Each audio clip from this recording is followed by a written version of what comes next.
Remue ménage.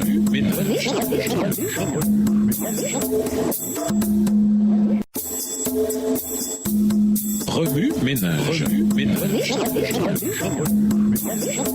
Bienvenue dans votre émission. Remue ménage. Nous voilà à la leçon de mercredi. Invité. Jésus, le salut et l'Ancien Testament. De la vie de Paul, l'Ancien Testament, la loi et les prophètes racontent l'histoire de la justice de Dieu par la foi en Jésus-Christ. Romains 3, le verset 22 dans la version Louis II. Il est important pour Paul que son public comprenne qu'il n'invente pas de doctrine, qu'il ne fait qu'exprimer une lecture fidèle de l'Ancien Testament. Par conséquent, une interprétation correcte des Écritures verrait Jésus comme la focalisation complète de toute la Bible, de la Genèse à l'Apocalypse. Chaque doctrine, chaque passage et chaque récit correctement compris indique le plan de Dieu pour sauver par Jésus. Tout au long de l'Ancien Testament, d'innombrables promesses du Messie ont été faites. Avec la venue de Jésus, Dieu a confirmé chaque promesse. En effet, il est le oui qui confirme toutes les promesses de Dieu. C'est donc par Jésus-Christ que nous disons notre Amen pour rendre gloire à Dieu. 2 Corinthiens 1, le verset 20. Au cours de son ministère terrestre, Jésus a été catégorique. L'Ancien Testament le désignait. Il a réprimandé les chefs religieux pour le refus de le suivre. Vous étudiez avec soin les Écritures parce que vous pensez trouver en elles la vie éternelle. Ce sont justement elles qui témoignent de moi. Pourtant, vous ne voulez pas venir à moi pour avoir la vraie vie. Jean 5, versets 39 et 40. Selon Jésus, nous comprenons mal les Écritures lorsque nous pensons qu'elles peuvent nous sauver. Les Écritures désignent plutôt Jésus, le seul qui puisse nous sauver. De notre lecture de la Bible, ne pas discerner Jésus, c'est tout perdre. Peu après sa résurrection, Jésus a rappelé ce fait essentiel à certains de ses disciples. Commençant par Moïse et par tous les prophètes, il leur a expliqué tout ce qui le concernait. Luc 24, les versets 27-44. Cette nouvelle compréhension christocentrique de l'Ancien Testament est devenue le fondement même des enseignements apostoliques. Tout au long du Nouveau Testament, nous trouvons les apôtres formulant leur enseignement sur Jésus dans le contexte de l'Ancien Testament. Par exemple, Pierre, un témoin oculaire de Jésus, a rappelé à l'Église qu'il ne suivait pas les fables. Son témoignage oculaire a validé ce que l'Ancien Testament avait promis, confirmant ainsi la fiabilité de la parole de Dieu. De Pierre 1, les versets 16 à 21. En tant que juif fidèle, Paul savait qu'il était important pour les Romains de comprendre que son enseignement sur la justification par la foi en Jésus, sans les œuvres de la loi, n'était pas une invention de sa part. C'était l'enseignement de toutes les Écritures, de la Genèse à Malachie. Il était essentiel pour Paul d'aider ses lecteurs à comprendre que Jésus et sa grâce salvatrice sont l'histoire que raconte l'Ancien Testament. Remue-ménage. Où voyez-vous Jésus dans Romains 3, les versets 19 à 31? Quels sont les passages de l'Ancien Testament qui, selon vous, désignent Jésus? Que vous dit Jésus par ces textes? En quoi voyez-vous Jésus différemment ou le voyez-vous de nouveau? Comment réagissez-vous en voyant Jésus de cette manière? Au revoir. Et à demain si Dieu veut.